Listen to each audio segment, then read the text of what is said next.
The 3D animations and things are probably the one aspect of the game that I don't really love. It's serviceable, but it sort of looks a bit old, and the game is better than what the 3D actually looks. It almost doesn't need the 3D because it does sort of work out well. So this is the new one that we actually have. We've only got one pop. The most we can have is 4, so it's going to be a funny little world in through here.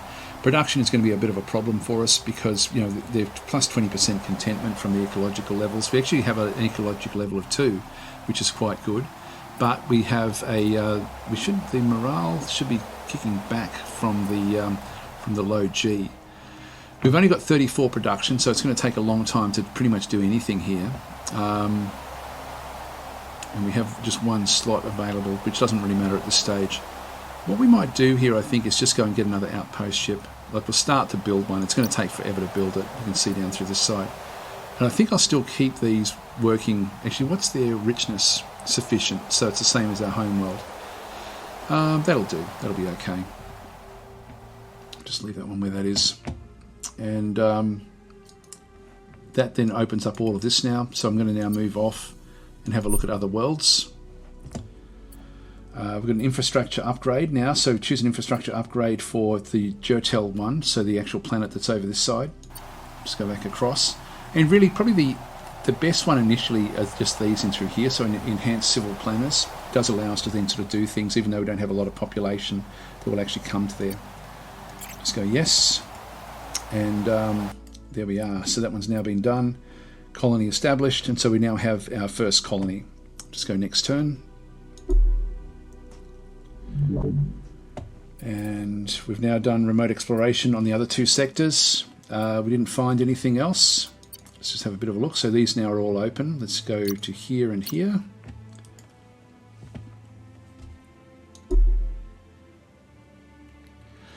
Whoa, a lot of planets in there. It's interesting. Actually, this one's now inside our range as well. So there's nothing else in through here. We can have a bit of a look to see. Yeah, we've got the accretion disk in through this side, but at least there's no monsters there. We know that. Let's zip across to this side and let's have a quick look down into here. Just see what sort of ownership levels have been done at that aspect, at that area.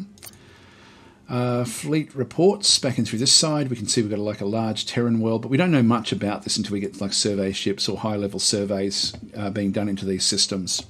So we'll just go next turn. This is definitely the early part of the game, so just so that you're aware, there's not a lot that happens in this sort of phase other than just trying to sort of gobble up, like these areas if we can. Now, no one controls this, so that would be worthwhile going for, even though it's only a tiny little world, so we don't actually have the population that would go through there. Let's just move now out to these areas. Here we go. We've got a leader that's now approached us with a proposal. So this is a colony leader. It's fairly low level. So Zaxar offers to join you for 50 billion credits and 2 billion credits per turn. What do you accept? I don't know if BC stands for billions of credits. I don't know what that actually stands for. This is a scientist, so we get 10 flat RP generation per turn. This is actually important for us. That there is really vital because we're so poor at research. We also then get plus 25% planetary engineering in all colonies in the system, and also PSYOPs as well, which helps us with spying. So we're going to accept him, and we're going to assign him straight away to Dastopia. So he's going to be in charge there in 5 turns' time. And then that's going to give us a big boost to our research. So that's something we'll have to sort of then look for. That's going to give us another third, essentially. So we're still 6 turns away from over here. But we'll eventually sort of get there where we get different bits and pieces. So we'll just go next turn. And we now have colonization event for Jertel. This is actually a random event that's occurred. Hopefully it's a good one. So, Emperor, I bring phenomenal news from our new colony at Jertel 1. Here's this planet's unique characteristics have made it home to a new plant species scientists have dubbed Xenolazium. So it's quite unlikely anything we've seen before. Based on our clinical trials, it has very powerful and beneficial mind-enhancing capabilities. When given to our scientists, They work harder, faster, and more efficiently than we've ever seen. When given to academy cadets, they're capable of performing the most intricate combat maneuvers as if they've been flying for years. And when given to our economists, they're able to generate revenue in ways never thought possible. It's like we've unlocked a whole potential of their brain. Emperor, it's clear to me that the discovery of xenolasium could cement our position as the true superpower with limitless potential amongst the stars. So the choices we have, this is fantastic news. Nurture this plant and get it into mass production. I expect great things from the future, from the people of this world. And so we have +1 RP per pop in the colony, +1 BC per pop in the colony, 25% chance for bad things to happen. Ships are built in colony with their crew experience +1 level higher than normal. Or we have, I don't believe in miracles, and there's no such thing as a free lunch. I sense something ominous here. Eliminate all traces of this plant immediately, and I'd rather not deal with it. So eco level is set to enhanced. I think we're going to go with this, getting the extra population eventually, even though it's only a small population, will be helpful. And plus also with the extra money. So let's just go with this one here. There we are. We're going to get +4 now with what we sort of see through there in the Jertel system. Choose a new sector. So we've got 2 new that we have to then go for. Let's just go with both of those for now. Right click, and we're basically out of time, guys. So I'm going to leave episode 1 here. We're just slowly starting to sort of push forward. Now, we haven't found any great planets just yet. That will sort of slowly come over time. Don't be too disheartened if you're playing the game and you're finding that you're sort of locked into an area. You will eventually break through, or if you do start a game and you really don't have much choice, just restart at the start. But you don't know what hidden little gems you're going to sort of find along the way. There may be sort of stuff as you sort of do more and more surveying and exploration, you will actually find sort of hidden systems. Anyway, I'm going to leave it there. Thanks for watching, and I'll catch you next time.